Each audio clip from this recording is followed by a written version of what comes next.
let me ask you something. How do you define a miracle? What's your definition of a miracle? A miracle is the way God shows us He's real. It's something that could never happen without God. So people never survive getting shot in the head without God. Without God, she'd be dead, just like most people who get shot through the head with a bullet in their brain. Most people. But you admit that there's some people that get shot through the head that don't die. It's pretty rare. Right, but it happens. Right. 10% of people. That's why we call it a miracle. A miracle is so a miracle is a rare event. It's not something that can't happen. It's something that could happen, but statistically would be rare. And in this case, it happens 10% of the time. So anything that happens that's against the odds, which we would assume that in the universe some rare things will happen. Every time a rare event happens, you just say God did it. Is that what we're calling a miracle now? Well, I wouldn't say it's a miracle if you win the lottery, but I would say why not? It's a rare event. It's in fact. What is the statistical odds that determine a miracle?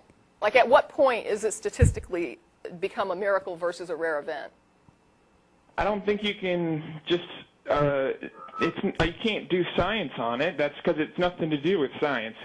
So we don't really know at what point rare becomes miraculous versus just rare. Well, this isn't something you study in a university. I mean, this is... Right, but you're saying that you recognize miracles, and I'm asking you what they are, and you're saying they're rare events. And I said, well, there's some rare events, like winning the lottery, and you said, but that's not a miracle. So I'm saying, when do we hit the point when a rare event is then determined to be a miracle? I think you guys... You guys are playing dumb with me. I think you know exactly what I mean when I say a miracle. Actually, I don't know what you mean. No, I want to know. I'm asking you, how do you know how do you differentiate the rare medical survival event from a miracle? You mean if someone survives cancer? Right. I guess that's a miracle if they survive a deadly disease. But do you believe that there is such a thing as natural remissions that can occur? Like, for example, if you have rats in a lab and some of those rats have cancer and they have a natural remission and survive, are you thinking God is saving those rats, or do you think that there's sometimes a natural remission? Oh, I understand the question now. Right. It's not always a miracle. First of all, I don't think God does miracles for rats. I think it's just for humans. Right, and I didn't think you did. I just wanted to make it clear. I mean, I didn't think that you did think God was doing miracles for rats, but I was trying to make you understand my question better. So my question is, when you see somebody survive cancer, how do you tell the difference between a natural remission, like what we would see in a rat, which we would assume would also occur in humans, versus God fixed the person?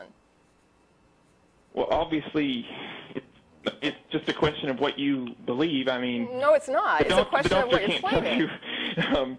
If God did it or if it was natural. So the doctor can't tell if it's a natural remission or a miracle, but then how can you tell? Well, it's just I believe that when these things happen, it's God's work that He does. Except that sometimes you think it's just a rare event. It's just a really good thing that happens that you didn't think was going to happen, and then it happens, and you say it's a miracle. And like winning the lottery. God loves you, and that's how He shows you He loves you, is He protects you. How do you differentiate between a rare event that you don't think is miraculous and a miraculous rare event? I guess you can't really. It depends on different people. You might ask different people. They might say it's a miracle. Some people might say it's never a miracle. I know Maybe say it. Just one thing in their life is a miracle. Right. Some people might say, like, every day there's a miracle. I know that people say this because I talk to them all the time. What I'm asking is, where's their justification when they say it's a miracle, when they're also acknowledging that sometimes rare, fortunate things do just simply occur? So when they're saying, I've determined it's a miracle, I guess I'm asking, where's their justification when they're telling me this is a miracle? Well, maybe there is no real justification. That's my point. There you go. But that's not necessarily a problem. It is a problem. It is a problem. If you want me to believe... It's a problem if you care whether or not the things you believe are true. If you don't care if they're true, then justification for them doesn't matter. If you care if they're true, then whether or not they're reasonable beliefs to hold and there is justification for holding them becomes important. Well, I mean... I just think it doesn't even matter. I think I don't even think it matters if it's truth. If it makes you feel good and do good things. Okay. Well, in that case, then the dialogue is kind of over, and I don't mean that in any kind of an offensive way, but honestly, when the person on the phone tells us they don't care if their beliefs are true or not, they just simply hold them, and they can't justify them, and they don't care, then I don't really see a point in a dialogue, because you're saying that even if we could demonstrate you're wrong, you don't care. You're still going to believe it, or you're still going to say it's okay to hold the belief. And so to you, whether or not beliefs are true is unimportant. Well, maybe we don't have a justification for miracles. That doesn't mean we don't have a good church and we're not good people. I don't doubt that you're a decent person. I mean, if you were my neighbor, I would probably be fine with that. I don't think that you're, killing babies in the basement. I find all this stuff pretty philosophical, if you ask me. I don't think it has much to do with whether religion is good or bad. I mean... Well, no, I mean, whether religion is good or bad has to do strictly with what it does. And what I see is that there are some benefits to religion, such as it supplies like a good support structure. For example, you're saying you've got this good community of people that are in your Yeah, like church. some people, they said the Bible helped them through like a time, like suicide. They thought they were going to commit suicide, and the Bible helped them. Well, that's not the same. There's a different issue there, because I sometimes wonder if Christianity specifically doesn't kind of rob us of our self-esteem by telling us that we're inherently depraved, and then give us back, that sort of, if you grovel, then you're acceptable to God, and that makes you worthy of something. But that's a whole different issue. Because right now, what I'm trying to say is that I agree with you that there are certain things, like the social structure of your church is probably very supportive, and it's a positive social influence on the people that attend there. I agree with you. I agree with that, too. Right. Okay. But I also understand that there is a great deal of pain going on around the globe for religious reasons because of the same doctrines that are coming out of the same book, because people read that book and they read a lot of different things. And for every Christian that I've ever met who says, this is what really my religion is about, I've met other Christians who say, that Christian's not a real Christian, and this is what my religion is about. And so I have to look at Christians and say, what does each person believe and what are they doing here? And yes, there are some good people who are Christians. And there are some evil people also who are Christians. And it's the Christianity that seems to motivate some of these evil things. And before you react, let me just say, I don't think that people in Nigeria would be murdering their children as witches if somebody didn't tell them God wanted them to kill witches and convince them that their child was a witch. I think that is a superstitious belief that they were convinced of that is causing those deaths that would not be happening if they had a real-world perspective that says witches are not real. Well, I mean, my church doesn't... I understand. You're not killing children. I get it. Your church is not doing that. You're a happy group of people that has a community going on, and it makes you happy. The problem is, this is a belief that proselytizes all around the globe, and different people interpret it in different ways, and it causes a lot of harm. Most of the harm that comes from the religious teaching seems to be connected to the supernatural and superstitious parts and claims about it. The parts that are good are the very real things that we agree are good, that are like you're talking about, the social structure. We get together, we sing songs, we feel happy, we like each other, we rely on each other. If someone needs help, we come together and help them.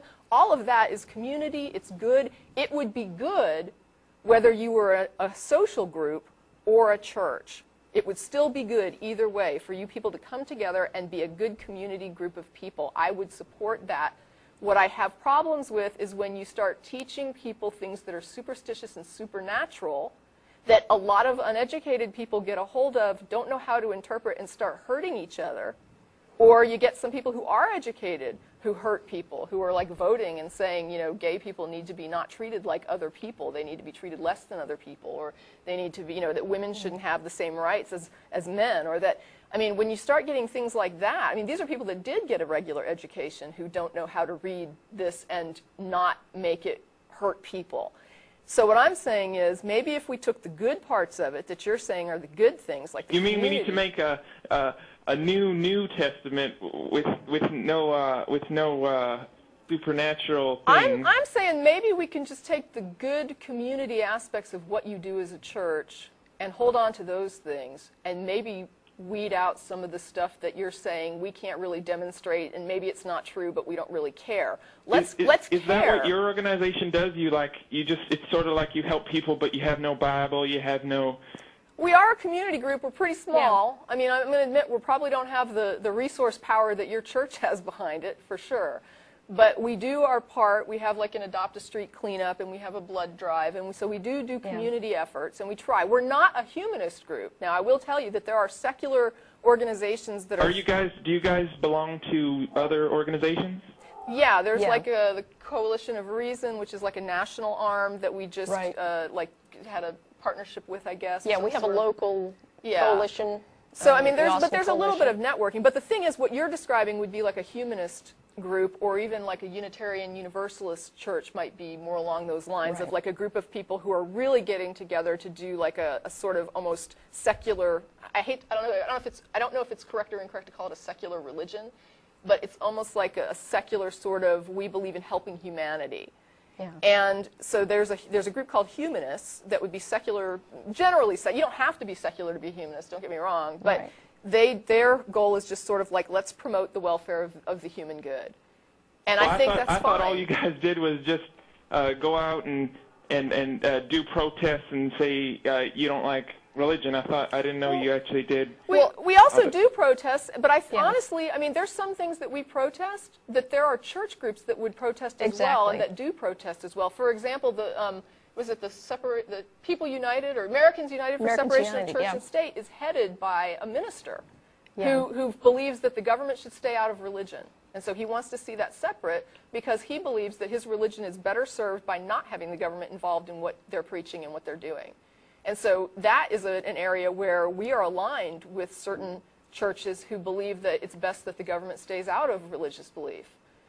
And so we believe, of course, from the secular side that it's good that religion stays out of the government. And so we see it both as a mutually beneficial thing, agreeing that religion benefits when government doesn't run it, and government does well when it handles the secular concerns and lets religion handle the people that are religious and let them figure out what they want to do with their own religion. That's up to them. It's a personal, private decisions for them to make, and not something the government should be dictating. Well, thanks so much, guys. I think I have good news for you because I don't think most people, I don't think most people actually like the bad parts of the Bible. So they would like to get rid of that too, maybe, but I hope it would be hard for them. I hope you're right, and I thank you for your call. Yes. Okay. Well, that was interesting. It was a good call. Yeah. I appreciate the call. The content of this video is produced by the Atheist Community of Austin, a nonprofit educational organization promoting positive atheism and the separation of church and state. If you enjoyed this content and are willing and able to provide a donation, please visit the website below.